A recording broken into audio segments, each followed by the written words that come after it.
want to. You don't gotta do it if you don't want to. You don't gotta do it if you don't want to.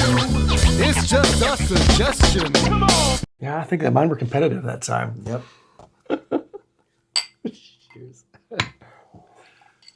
Welcome back to the ConverSAYtion podcast. As always, I am Psych. Joining here with me today is Letter K, and we're going to continue our conversation on health and fitness. Health and fitness. It's appropriate.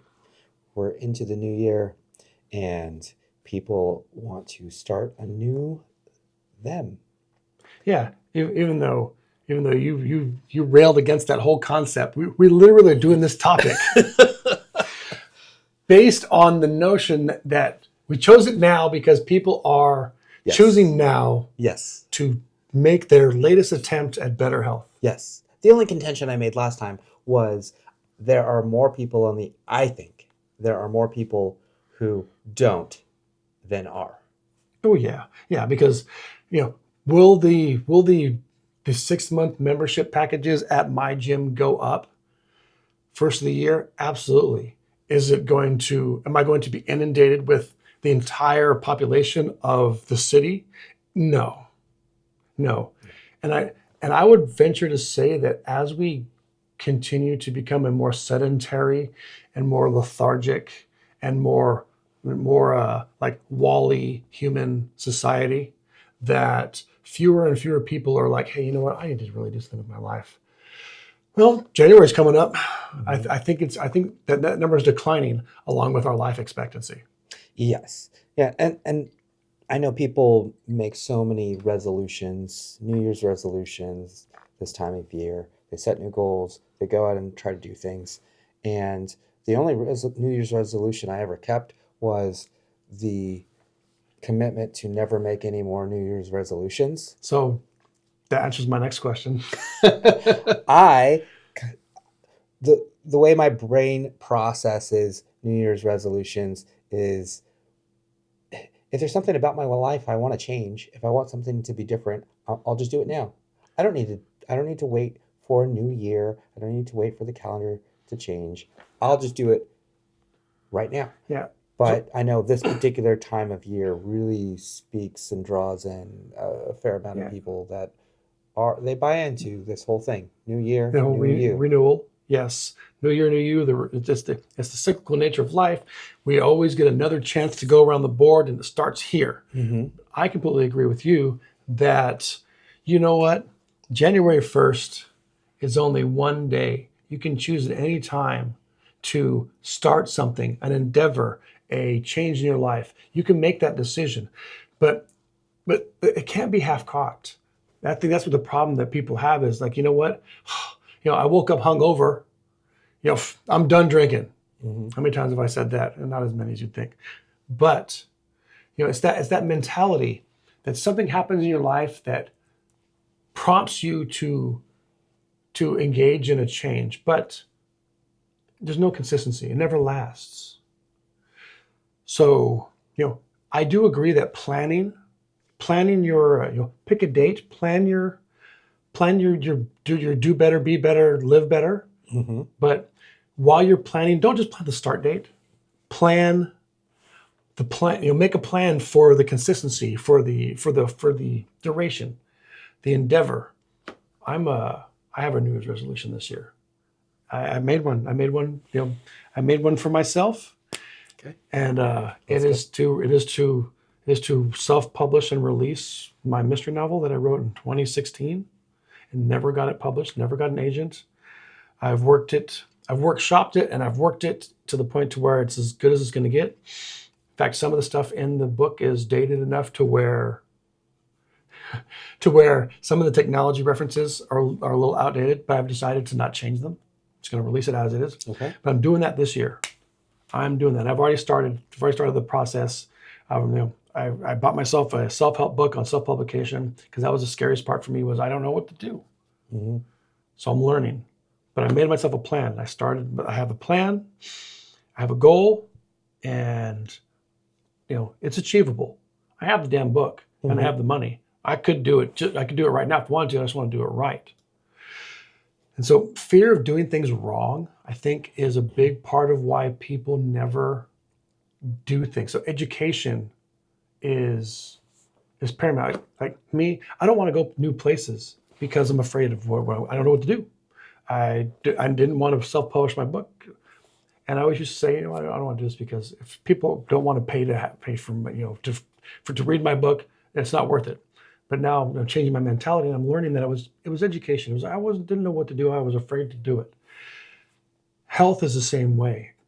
We are raised, the way we eat, the way we live, all these things are trained. And then just be like, hey, you need to work out more. Hey, you need to exercise. Hey, you need to eat better. Well, how?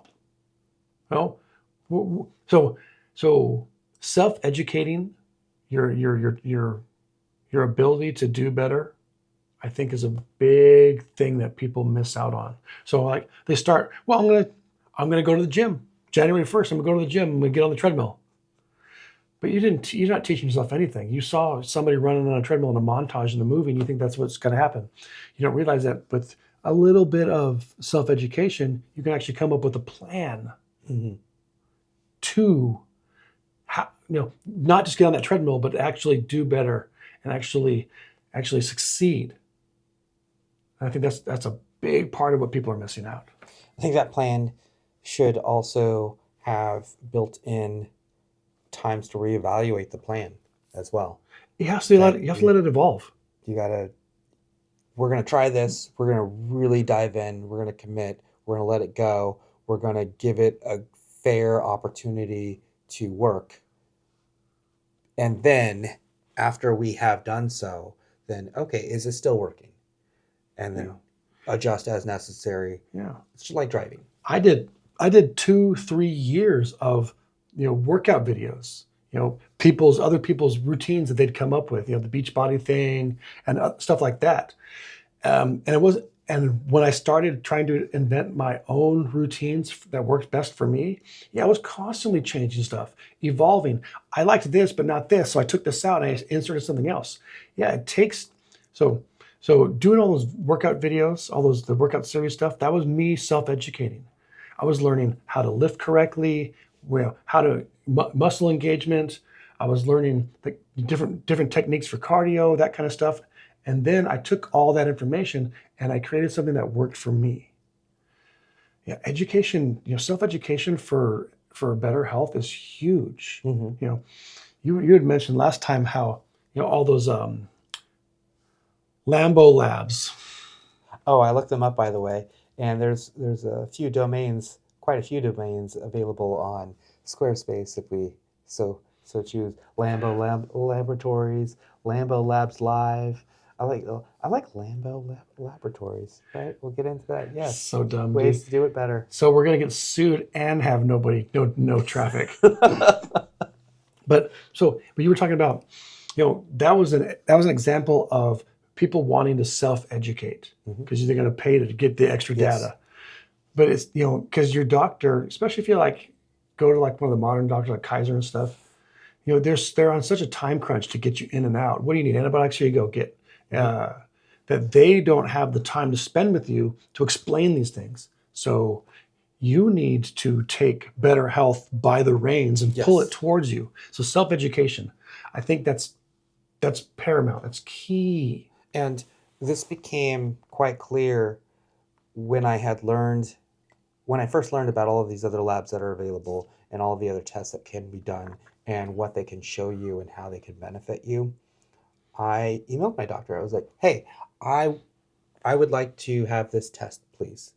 And basically their first response was, why do you want that? Right. And so then I told them about that. They brought another doctor in on this email thread, and let me ask them. I'm not sure exactly what this is for, but we think it's usually for this, and this doesn't apply to you. I was like, no.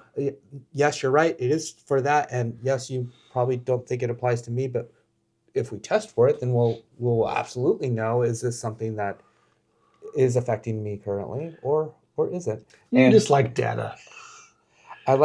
It's easy to follow, right? If you were at 1 and you spent 12 years at 1 and it never moved, well, Is that a good thing or a bad thing? And how do we get to 2 or how do we get to 0? That's all I want to know. Yeah, most people don't need to engage in that level of such self-education.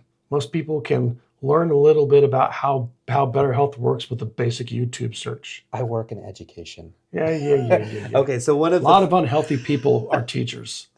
Just going to say that out loud. Correct. I realize this firsthand. One of the first goals that came up both with ChatGPT and with Gronk is setting clear goals. And I know in education we use the SMART goals, right? The specific, measurable, attainable. Yeah, we do SMART goals now. Relevant, realistic, and the time-bound stuff. It's been around for decades, the SMART goals. Yeah. It's just an easy acronym, and all of those things work, right? If it's not specific or measurable, well then, can you achieve it? Is it gonna, is the goal realistic or relevant? If it's not realistic or relevant, then why are you even doing that at all? And then having that specific time that you're going to adhere to. I'm going to do this, whether that's I'm going to start at this time and we're just going to go forever, or I'm going to start at this time, we're going to go 12 months, and then we're going to reassess, whatever it may be. Maybe you're going to start this and it's going to end in 3 months, and then you're going to move on to something else. And goals don't need to be endpoint oriented. They don't need to be, hey, you know what? I want to be a size 6 by June 3rd. They can be the journey. Setting yourself realistic. I'm gonna exercise for 25 minutes a day, Monday through Friday, for 3 months. Mm-hmm. That's a realistic goal. It's clear. And then you can come up with your plan. Mm-hmm. That's how I had to do it. And then it could be 30 minutes. And then it could be, I think with the example you just mentioned, somebody might get to that goal, and unless they already have another goal in mind, they might stop. Yeah. If they fail to create the next goal at the next step, they get to that size 6, great. Okay, well, probably the next goal should be how to maintain being that size 6 if that's what that person wants to be. Or maybe they don't want that at all. Maybe they want to get to the size 6 because they have a high school reunion coming up and they want to show off their bodies to everybody that they used to know to make them jealous or what have you. And then after that, they want to go back to pizza and burgers and beer. Yeah. I don't know. Maybe that's their goal. Maybe that's what they want. I think that kind of goal orientation is a double-edged sword. Because you can find that short-term drive to starve yourself and to get thin and all that stuff, but that's not better health. So I think that having goals that put a habit into your life that sets a process, I think that's better than having an endpoint. So like it's a lifelong process. So like for me, like I do the Spartans. Thank you. You're welcome. I do the Spartans. The Spartans are not the goal. The exercise, the training to do the Spartan is the goal. It's almost like the Spartan, and people who've done Spartans or have done any kind of obstacle race are going to find this funny. It's almost like it's the reward.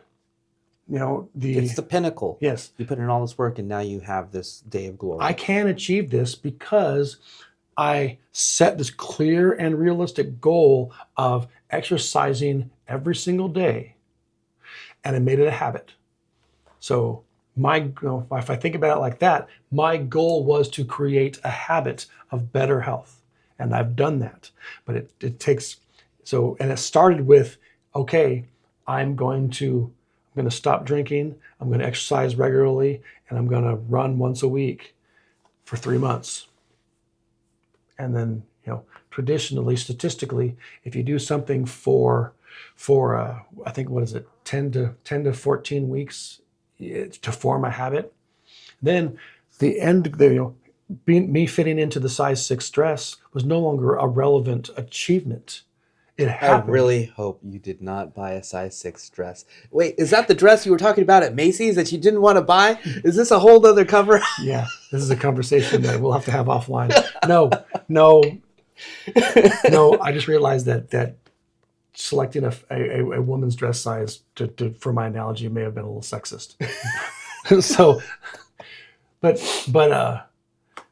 I can blow past that point because that was not the goal. The goal was to create a habit of consistent, better health. And so then once you have that habit, you get to put whatever you want into it. It's I would liken that to eating. Let's say 3 meals a day. Okay, I'm going to eat at breakfast. I'm going to eat at lunch time. I'm going to eat at dinner time. Right? If you're in the habit of eating those 3 times a day, well, you don't have to eat the same thing every single day, every single meal, or you don't have to eat the same breakfasts or the same lunches or the same dinners every single time. You have the habit of eating, and then you can mix in whatever is good for you at that time. Just like when you are working out, you have this time set aside to work out. You don't work out biceps nonstop every single workout. You mix in whatever is going to be good for you. Or maybe it was a day to work legs, and you know what, your run the day prior didn't go as well as you would have thought, and you need to listen to your body and sort things out. So you trade days, right? So the habit is the healthy routine that you have built. Actually, exercising is the habit, not necessarily. Yeah, I think that's okay. I would never run a day before leg day or the direct day after. That's just asking for pain. Not like the one day I ran to your house and then we did legs. So good. And then my wife picked me up afterwards. Yep. I did it, and it was a bad idea, but it happened. So let's talk about that. I completely agree. So routine breeds, efficiency and breeds continuance. So you know me, I'm pretty routine. I do coffee, exercise, breakfast, work, lunch. I'm very dry in that respect. But as far as eating goes, I think that eating is one of the hardest things to keep consistent with because of all the life variables. Mm-hmm. I mean, telling yourself I'm only going to eat 3 meals a day is probably one of the hardest things for people to do. Or just like telling them you have to eat 4 or 5 times a day to get the result that your particular body needs. That's also yes. Difficult. And you got the OMAD people who only eat 1 meal a day. Love those guys. The nut jobs. Yeah. Good videos though on YouTube. Yeah, you get these, it's hilarious to me. In fact, I watched a video of Jay Cutler. He was just reminiscing, mm-hmm. and he was talking about what cracked him up and surprised him the most was the popularity of the videos of him just eating. He said people would just tune in by the millions to watch him eat for 45 minutes. Yeah, I mean, if you have to consume 10 to 15,000 calories, it's on the surface it's interesting. I couldn't watch you eat. It's like an Olympic event. I couldn't just sit there and watch you eat. I just couldn't. Maybe it's just me, but so consistency in eating is not as important, I think, as your dietary choices. Because if you're not planning how to eat properly, then you find yourself at work, at lunch, and the rest of your team is going to go get cheeseburgers. Mm-hmm. You're like, well, I was going to go to the cafe and get a salad, but yeah, let's do that. I go back to planning. You got to plan your habits. Mm-hmm. For me, you know me, I have a 12-quart crock pot and I make meals. I meal prep. I'm a big fan of meal prep. Mm-hmm. Whether I'm doing chicken in the crock pot or I'm pre-making sandwiches, I have a Tupperware thing. I'll just stack sandwiches in there, pack and go kind of deal. That is how I maintain dietary consistency. Mm-hmm. And then I really only plan dinner in advance. I plan dinners, like Monday, Tuesday, Wednesday, Thursday, Friday, and they're different every week. You have your variety with dinners. Yes. So at the peak of my success, and this is, I was also using a bit of tech to gather some data for me, which was Macro Factor. Love Macro Factor. I absolutely recommend anybody who hasn't heard of Macro Factor. It's pretty much a competitor to, what is it? MyFitnessPal. So direct competitor. So, you have to pay for it, and if you're going to pay for it and use it, it's absolutely worth it because it will track your meals. It's a way to journal. It's a way to food log. To be more specific, these apps, there's more. I have a few on mine, but I use Macro Factor. I love Macro Factor. Psych suggested it to me years ago. What you do is you set a fitness goal. It's a weight oriented goal, and then you input every single thing you eat. Most of these apps have a barcode scanner where you can scan food items. You can build meals. Like I had things for like my turkey lasagna and my enchilada chicken. I had all these things so I could just set it and go. And you weigh everything out. I got myself a little scale, and it takes a little bit of front end to build up your catalog of items. But then it's just boom, boom, boom, boom, boom, and you will learn so much about what you're doing wrong with your diet by using a macro tracker. I learned that I was eating way more protein than I needed, like way more. Like I wasn't losing weight because I was eating 200 grams of protein too much a day, along with everything else. Yes. So sorry, sidetracked you, but yes. No. Macro tracking. I think now the current version, the algorithm and the AI is really improved. You can take photographs of yourself. So you can have before and after photos, and it will help to dial in with the direction that you're heading. But it starts with goals. You put in your features, your current stats, and you tell it where you would like to be, and you tell it what would you like to value most in your diet. Do you want to have a more balanced diet? Do you want to err on the side of protein? What do you want? And it will spit you out your macros. You'll get fat, protein, and carbs, and you can pretty much eat whatever you want within those, and it will tell you how close are you to achieving your goal for that particular day. Did you go over? Did you not? And even if you eat out, which it happens, right? Somebody invites you to lunch, or something happens on the weekend, or somebody's having a birthday party at a pizza place. And most of those places are already built into this app. So you can just go, hey, I had 2 slices of pepperoni pizza at this establishment, and it already has their nutritional facts in there, and it makes it easy. It even gets more specific. Like I would do stuff like I had a 6-inch Subway turkey sandwich on wheat with no cheese, mustard, olives, tomatoes, lettuce. And like they make it as easy as they can. And while it seemed a little daunting at first, I had it figured out in like a week, and I was just off and running. And when I was doing my original #Road to 190 thing, and I was like 230 pounds. I'd gained weight. I was, maybe not quite that heavy, but I used that because I wanted to see, and it took me all the way down to my goal. And you can even set your rate. So like I set it, it's how fast do you want to get there? It's traditionally understood that losing weight slower is healthier. It stays off better. It's more consistent. It's better for your body. And I set it to like, it was the lowest setting, and it had me losing weight at a rate of 0.96 pounds a week. And I went straight down. I followed it to the letter.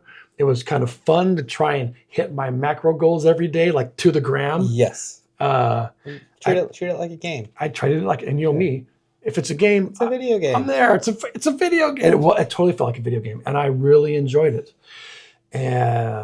Before I started using that, I just had an Excel spreadsheet, and I was tracking everything manually. I was weighing things out to the gram on scales, and I was doing all the math and all the fractions and things based on what portion of the serving I was having, and it was.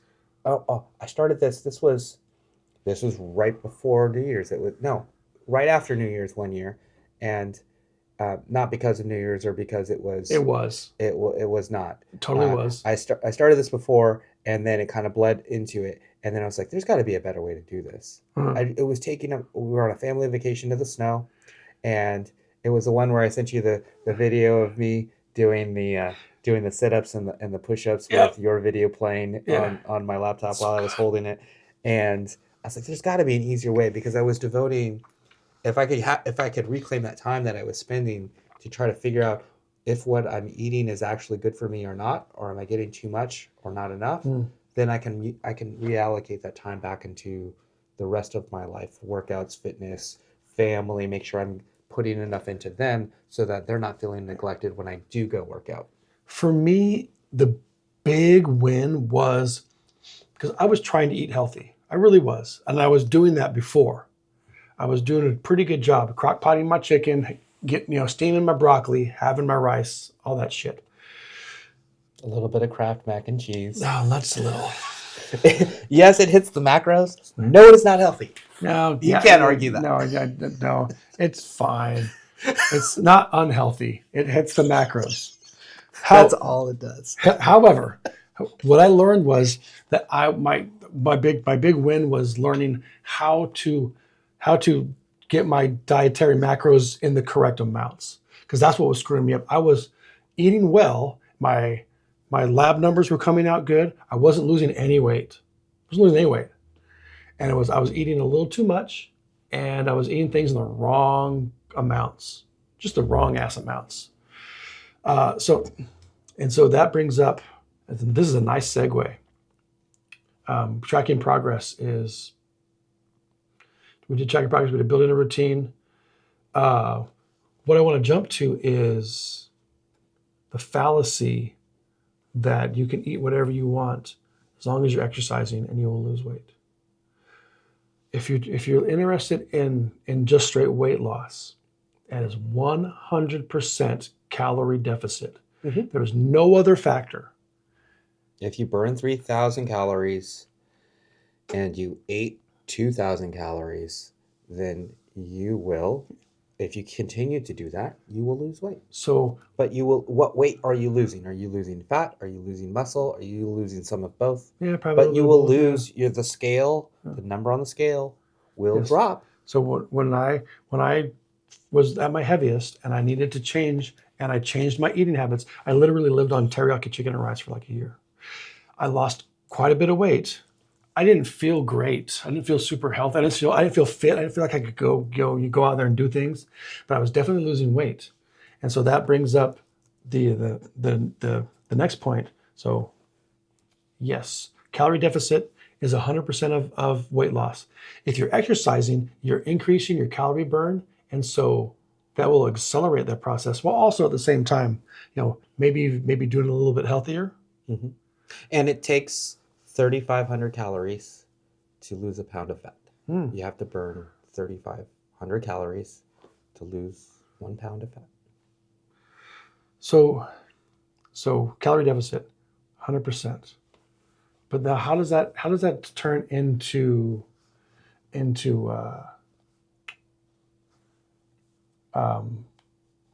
finding joy in the process? Let's just jump right to that one. Well, yeah, we want to enjoy the process, but there's also a fair amount of things that can interfere with one's process and enjoyment, and all the misinformation that's out there and available. I know when you said you started your journey, you were like a sponge. Everything was coming to you from all directions, me included, right? And you're just taking it all in and trying to sort out what is and what isn't. Did you find some things that were untrue as you encountered all the information that you were accumulating at the time, or some myths? Did you identify some myths as you were like, no, this doesn't work at all?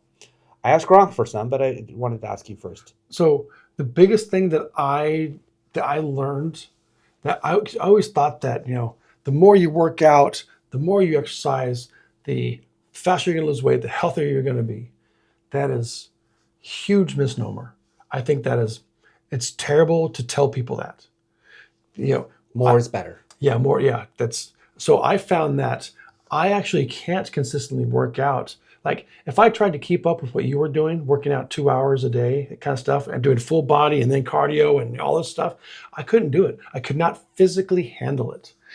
And I found that the reason why I stopped doing the workout videos is because I was doing things like, I was doing Lift 4, which I love. It's great.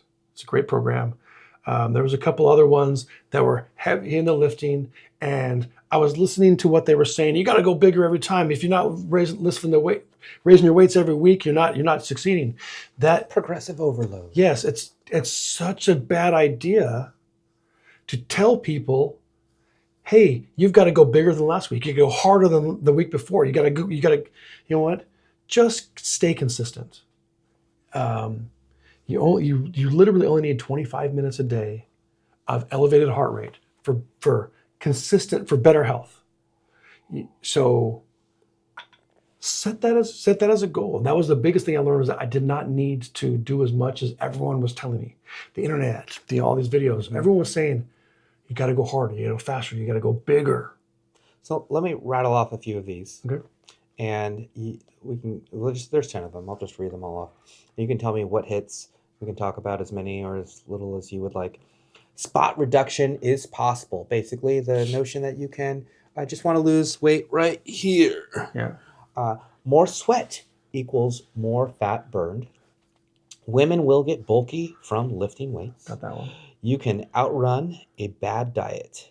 No pain, no gain. Yeah. Carbs make you fat. You need to work out every day. Stretching before exercise prevents injury. Running is bad for your knees. Supplements can replace a healthy diet.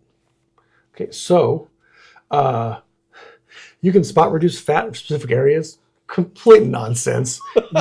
if that were true, I would have found What about those bands that go? I would have skipped everything just for abs. Abs are a weird thing. You make them in the kitchen. Yeah, yes. I seen that here too. Yes. Your abs are there.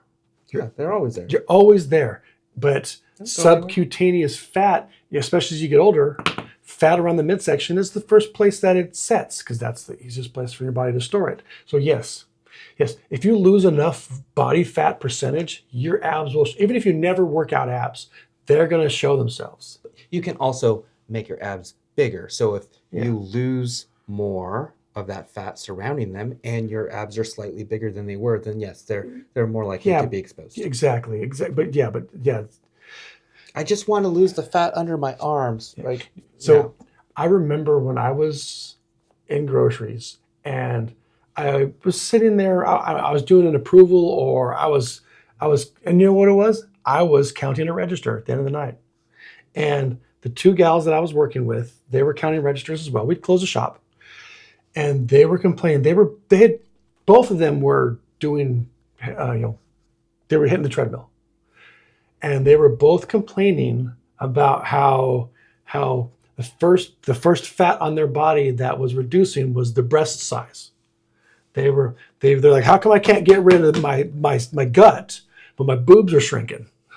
You can't spot reduce fat. Your body eliminates it from where it's no longer needed first. Yeah. And that's where it goes. I know one for me that no pain, no gain. So that was one of the reasons I just went hard. Yeah. Because of this particular notion. And if I wasn't sore, and I wasn't always sore, so I went hard and I wasn't sore, well then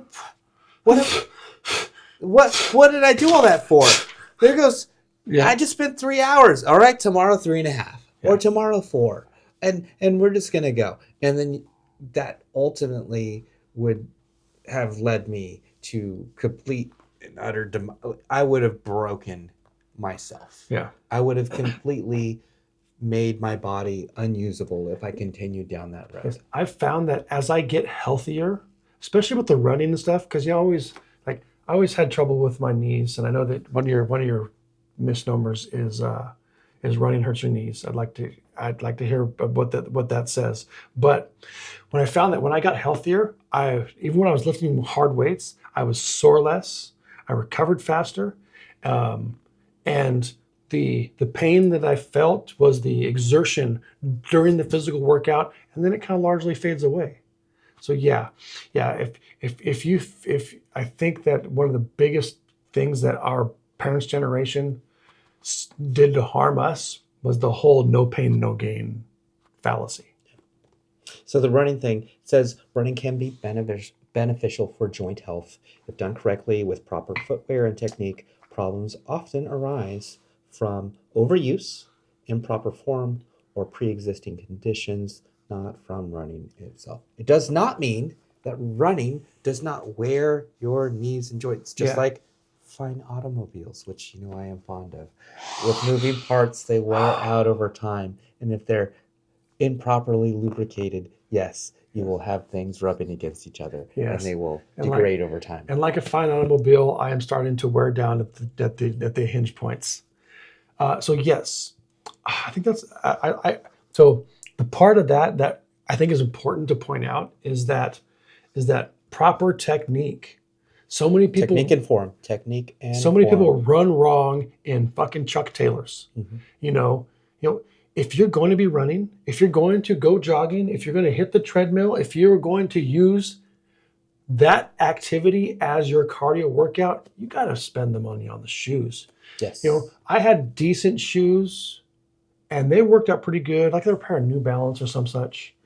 And they were okay. But man, when I went out and got like legit expensive shoes with the professional insoles that they put in for me at the place, and I went to the Fleet Feet and they did the whole 3D scan, the whole bit, right? Changed my whole life as far as running goes. Because me, I've always complained about how I can't run, but now I'm over here 8-10 kilometers at a time, and I'm hitting it hard, and I already knew how to run. Yes. So I knew that wasn't causing me too much grief because I was a track star. But I did that so you wouldn't cut me off. But learning how to run correctly, and you can find videos that teach you how to actually run. There's a difference between sprinting and running over distance. You can learn the difference. You can start to learn how to run correctly. You can train yourself to do that, and then buy some fucking shoes. As a side note to that, I think people far undervalue footwear in general. And if people would just change their footwear, their daily footwear. I know for me, I did the same thing you did. Went to Fleet Feet, foot scan, everything.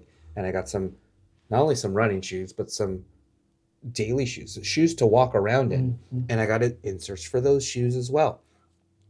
That changed how my body felt. I felt better. My stride felt better. My gait felt better. My knees, my lower back, everything felt much more. It was just, it's hard to measure exactly what the feeling was like, but I didn't feel bad after a day on my feet of walking around. And so if you can find ways to mitigate all of the other steps that, one, they are a part of your workout. If you're walking, right? If you get to 10,000 steps, great. If you get to 15,000 steps, even better, or 20, even better than that. If that's just a part of your daily life, if that's your 9 to 5 and you're walking, you're on your feet, and if you can mitigate how bad you feel after you traverse all of that, that's going to help you continue that routine when you actually go to do something deliberate to work out just for you. Footwear. Yeah, I completely agree that footwear is one of those things that people completely are oblivious to, especially in this country. We spend our money on a brand or on a look and not on the things that we should be, like the science of proper foot conditions. So like Basie J, who is not love him inconsiderably older than I am. He has, and you go into his home and he has this shoe rack, just kind of like you do, only his actually has the shoes on it. And he's got these 2 pair of New Balance that just look brand ass new. And he never wears them. He always wears the Chucks or the Adidas, that kind of stuff. And I was like, bro, you're complaining about your feet. How come you're not wearing these? It's like, man, I put them on and I can't do it. They just make me look like an old man. But they're better shoes, and he'll admit that openly. And when I was starting to have trouble with my right foot, the bones are starting to curl underneath. So like my bottom two toes were starting to curl, and they still pop a little bit, but it was starting to cause me a lot of pain. I could barely walk. And this is back before we started running regularly. I went to the doctor, and he's like, you got to wear the right shoes, kid. What he said to me at the time was, I'll never forget it.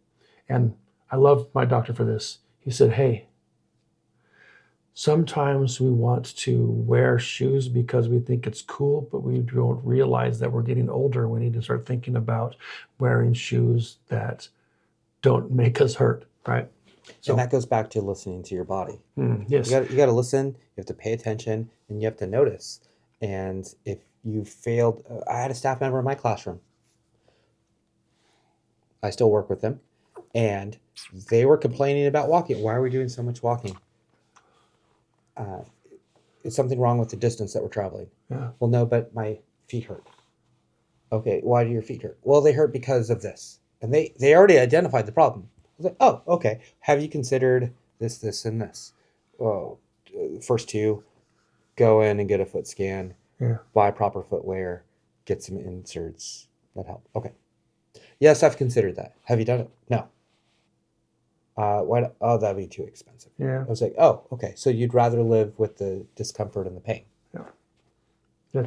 How many cheeseburger meals do you have to not purchase to fix your feet? Mm-hmm. It's insignificant in comparison to, like you said, you couldn't describe that feeling of wearing the correct shoes. I think that it is the number one thing that people neglect. Mm-hmm. That in proper tooth care. But that's a different animal. Your feet are in contact with the ground. They're like tires for an automobile. For a fine automobile. Yes. Luxurious. I mean, can you get the cheap 100,000 mile tires for $40 a tire? No, you cannot. Oh wait, never mind. Or do you want to get those performance shoes? Yes. Yes. Yes, we want the performance shoes. Yes. And you know what? Whatever you buy. No, you cannot. For your body, it's invaluable because there's nothing that replaces your health. Once you no longer have your health, you really don't have very much, and you will pay anything to regain your health. Yeah.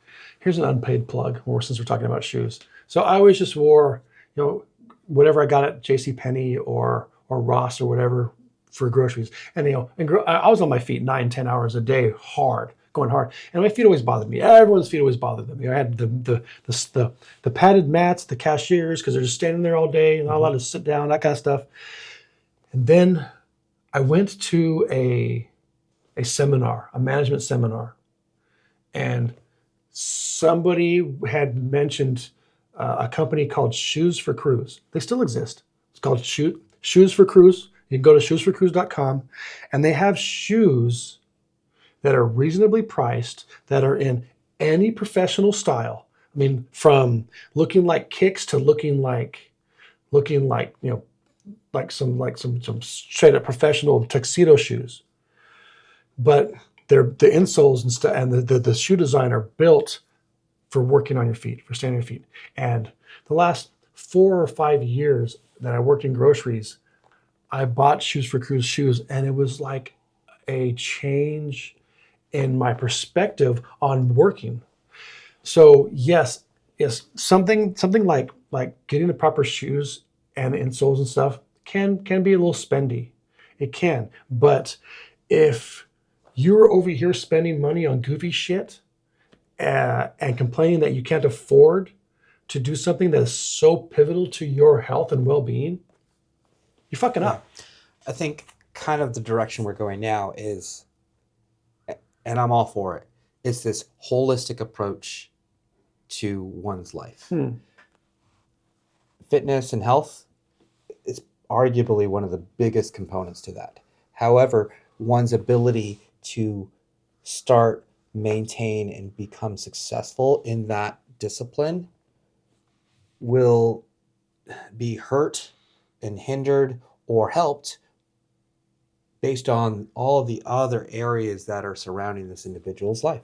Think about how more effective I was as an employee as a floor employee in the supermarket, having the correct footwear and the ability to run around the store all day. And if you're getting accolades or affirmation from management or upper management as a result, you feel better about yourself. And so when you come home after that day, if you're going to go work out, like, I just had the most amazing day ever. And something as simple as the ability to provide your body what it needs in the moment so that it doesn't feel anything that's going to hinder its ability to perform. Yeah. Really, that's what it's about. Enable your body to perform at its peak. Yeah, and think about how much easier it is for you to decide that you're going to go hit the weights or go to the gym, or you've got a rack of weights in your garage like I do, and you're going to go do that after a full 8-9 hour shift. Think about how much more ready you're going to do if you are taking care of your well-being, of your body, of your feet, of your digestive health. If you're doing those things. Mental health is huge. Yeah. Mental health is huge. I found for me, working out, because I would come home, and I know this is different for many people. So when I used to commute to the Bay Area, it was 2 to 3 hours of driving, and part of my built-in decompression time was that time. So I would come home, I would think all of my thoughts through, and then I'd be ready and prepared to engage with the family. I work closer to home now, so it's 30 minutes. Sometimes that's not enough for me. Sometimes I need about an hour. Okay, so I get home, throw everything down. I'm going to go work out. Okay, I go work out. And right before my last workouts, I had dialed into about 40. I was taking some of your suggestions to heart. I was like, okay, let me see if I can shorten this up a little bit. Maybe Kay's right. Maybe I'm doing too much. Maybe. There's a t-shirt phrase. And I got it down to 45 minutes. Okay. So 30 minutes home, throw everything down, change, get out there, 45 minutes. I'm done. I shower. I feel absolutely great. I'm just at one with my thoughts. Sometimes I'm listening to podcasts. I'm learning. I'm bettering myself. I'm coming inside. Hey, I just heard this. I'm sparking conversations with people in the family, and I'm better for it mentally because I took that time. Yeah. So for me, mental health attached directly to exercise is the way that I look to myself. I don't really get the endorphin rush too often of working out and I feel great afterwards. Sometimes, especially in the pool. Like if I have a really good swim, if I feel like I really handle it, I'm walking to the car with a gait in my step. But for the most part, it's looking in the mirror and being like, oh, yeah, that's right. Treating myself better is what's caused this, and that's what makes me. That's a good mental health breaker for me. It's like I put in the time, I put in the effort, I put in the desire, and I had the passion to continue to do this long enough to where I feel good about it. And the physical, it shows. I can see it in myself. That's where it helps my mental health. Is that it breeds confidence. The confidence of achieving the goal, and it just takes the consistency to do it. But it's not arrogance. It's not confidence that shouldn't exist. No. It's confidence that comes out of competence because you put in the time, you put in the work, you learned it, you've done things well, and that is what provides the results. It's not something that was you went out and bought and now you have it, or you went through this program and they promised you the world and they sold you something that you can't use anywhere else, but you think you have it, right? No, you own it. You have ownership of your results and success because of the work that you put in. And the thing is, the same opportunity is out there for everyone. You don't need to go to the gym. You don't need an expensive weight machine in your house. You don't need weights. So many people can go so far with just body weight cardio, HIIT, that kind of stuff. Like I didn't buy a pair of dumbbells until I was 2-3 years into exercising. I was doing all of the cardio workout programs like Shaun T's Hip Hop Abs, like T25, those, like, the jazzercise stuff. I was doing that, and it gets into more intense things like the hit with the crazy push-up, burpee, flip around, do-si-do kind of shit. But I weigh 200 pounds. That's a lot of weight, and you can use that weight to engage. You don't need to go use the crap at the gym. Yeah. You don't need to spend $1,000 on a weight set of dumbbells. You don't need equipment. All you need is this and this. Mm-hmm. And I pointed at my head and I pointed at my heart for the people who are on Spotify. I thought you were pointing at Superman. all you need, it's a symbol. On my planet, it means hope. So dumb. I almost wore that shirt today. That would have been great. You should have seen me put this on and been like, yes. Yes. I think in the vein that you were talking, public parks, bodyweight exercise, most public parks have a pull-up bar. Get on the jungle gyms. There's so many things you could do. We run through the kids' jungle gym during the Spartan training. Yeah, we did. Or if you pause on the swings, you're not doing it right. All right, you should get off the swings. All right, yeah. But pull-ups. Our great-grandparents had it right. Pull-ups, push-ups, chin-ups, sit-ups, all the ups. Just do all the ups. Yeah. All the ups, and then you'll get your. If you're down with the ups, hey, next episode, we should talk about different techniques, and I have a classic military technique that I'll tell you about. You just have to remind me. A classic military technique that you don't think I'm aware of? Yeah, maybe. I mean, I think we've probably talked about it already, actually. All right, we'll see. The suspense is it's rising. Yeah, it's palpable. Yeah, so excited to learn this ancient secret of exercise. Not the burpees, huh? Not the burpees. Fucking burpees. All right. So I think we touched on quite a few things that are misnomers, and also things that can keep people on the road to their success. Yeah. I like to say, I don't know if I heard it somewhere first. I probably did, but I am also a fan of alliteration. I like to schedule success. Schedule it. Just schedule success. You come up with a plan. You've done that with your lifestyle. You have it scheduled. You it's planned out. It's mapped out.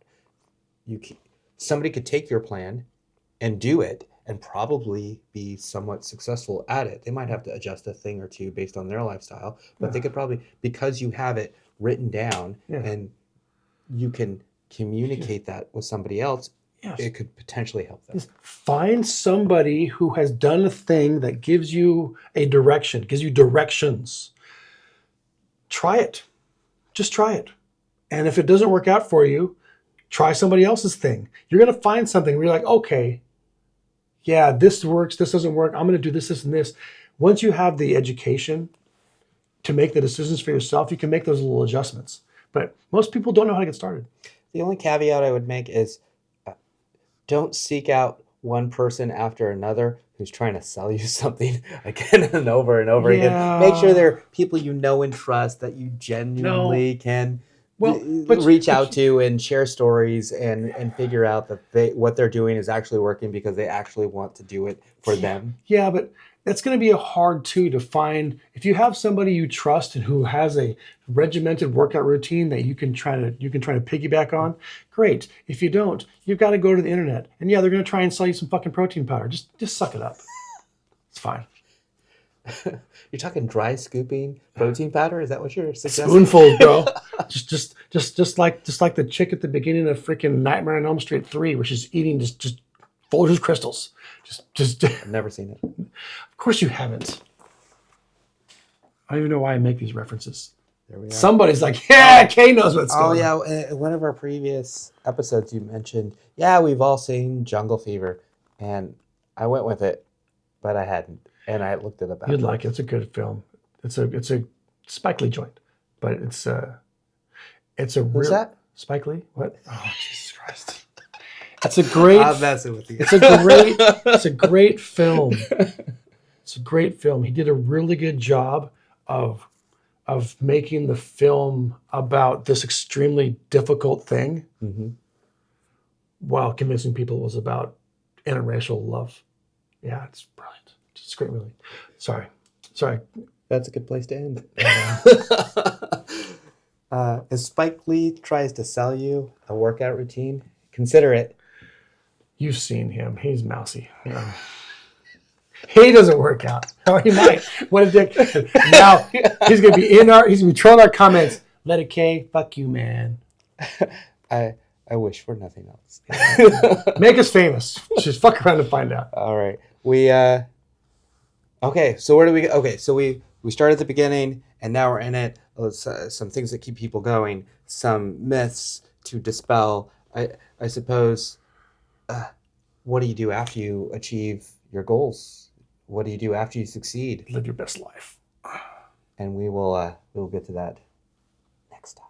Next time. Cheers. Goals.